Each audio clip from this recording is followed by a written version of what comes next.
Hi folks, Debbie Ray here, the gardener wife. Today I'm giving you a tour of my houseplants. You will have to excuse all the Christmas decorations that are still up. I probably will not get to them to the end of January or so, and then switch to Valentine's. But here in the front hallway is where I keep most of my regular houseplants. It is a low light area because I have small side lights by the front door. Down here are a few bonus plants on the boot mat. And over here is the Norfolk pine with a few ornaments on it still. And then moving into the living room area, these two chairs are going to move over to be on either side of the side table that will replace the Christmas tree soon. And when that happens, then these plants and others can sit on top of those chairs by west-facing windows here, filtered with the crochet curtain.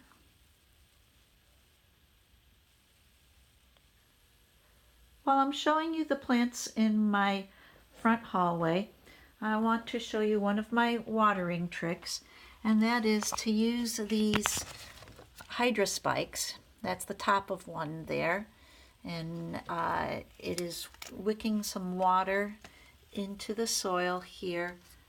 The other end of it is in a vase of water. So this kind of gives it a steady, small flow of water to the soil around this plant, and that's very helpful, unless you are someone who tends to overwater your plants. Here in the kitchen, by east-facing doors and windows, are more plants and a lot of my snowmen. I do not apologize for having the snowman collection still out, because here in the Midwest, we're going to keep having snow and cold and through March and even into April. So the snowmen stay out even after the Christmas decorations are put away. Here you can see the various plants that I have tucked in on this baker's rack among my snowmen. Back in the corner there are some offshoots from the spider plant that are rooting in a vase. Down here are a couple newly acquired bonsai plants that I might transplant and try to train. In the back are herbs in self-watering containers that I brought inside last fall. So already the rosemary plant is starting to dry up. These are, as I said, self-watering containers, and they required some preparation. I had to drill holes in the bottom of these plants and then get saucers that were deep enough to be up above the level of the self-watering inserts at the bottom. So they work well, especially outdoors when containers dry up frequently. But keeping the roots watered is not the problem for this rosemary plant. It is these poor, thin little leaves that are drying up. I often have to say goodbye to rosemary during January or February. So, but next to the baker's rack, by the door here are a lot of the taller plants. Crown of thorns, hibiscus tree, elephant ears, a large lemongrass there. So all these guys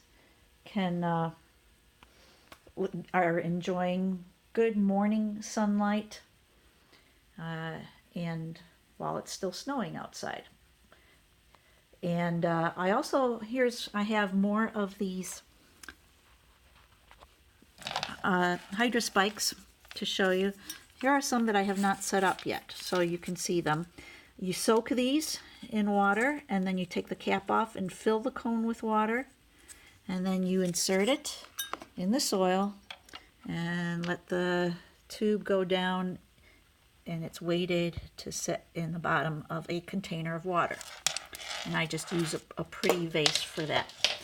While I'm here, I'm going to give you another little watering tip, and that is if you water plants that have saucers under them and you do not want the roots to sit in that water, then the easiest way to drain it is to use one of these, a turkey baster. I got this from the dollar store. So you can just stick it into the saucer, and I've already emptied this one a lot. There we go. Suck up some of the water and put it in the watering can. No mess. Now this poor jade tree is very fragile, so anytime someone bumps into it, a little branch will fall off. I keep those, let the ends dry and harden up a bit, and then plant them, and I have more jade trees coming. Then over here by the sink are more herbs. This also is a self-watering container that drains out here. Some are in pots all around, even up the side of the sink. Smaller containers that have to be watered more often, I like to put in trays like this, and I can water them from the bottom, just fill the tray up and then drain it if I don't want them to sit in there.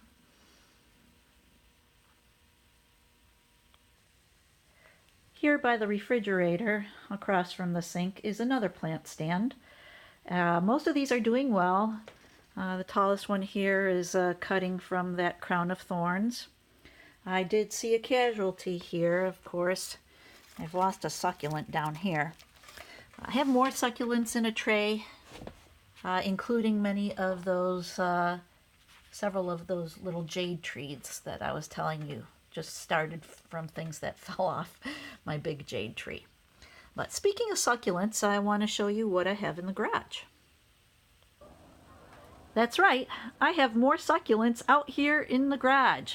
This is the first year I've tried this, overwintering them out here. It's going well. I've lost some so far, but most of them are doing fine. And they can handle all but the very coldest temperatures here. And these are all things that have stayed alive so far. I have done this before, and that is to keep these 2 fig trees and the rose tree in containers here in the garage through the winter. I often have them covered up more than this. They are on stands, and I am prepared here with more frost blankets and things in case it really gets cold. You know, it can get down to 20 below here, so I could cover all these things if I have to protect them further. I usually have the door closed in here, and it's an unheated garage. And now we get to what I call the ugly plants. These are the guys that get shunted off to bedrooms. This one has west-facing windows, and none of these plants are looking very good. So I don't want to have them out in our public areas like the living room, hallway, and kitchen. I'll just see if I can keep them alive here through the winter.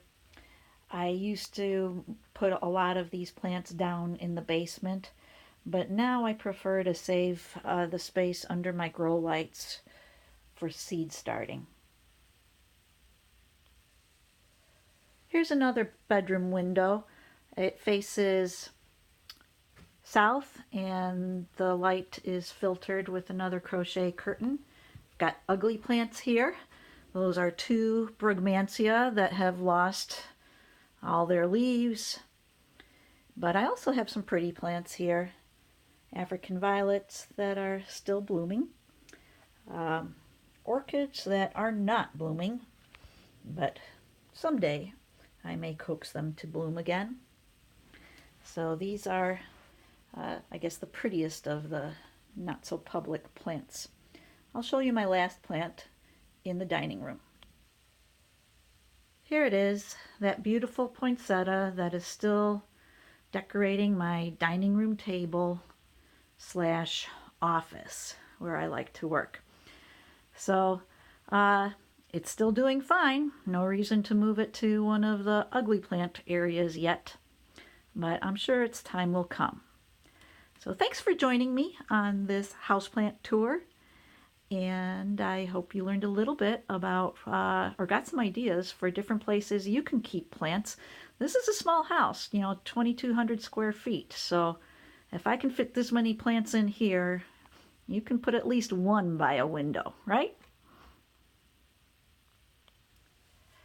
I'll be sharing these houseplant watering tips and more in my next newsletter. So sign up for it if you haven't already done so. Thanks for watching.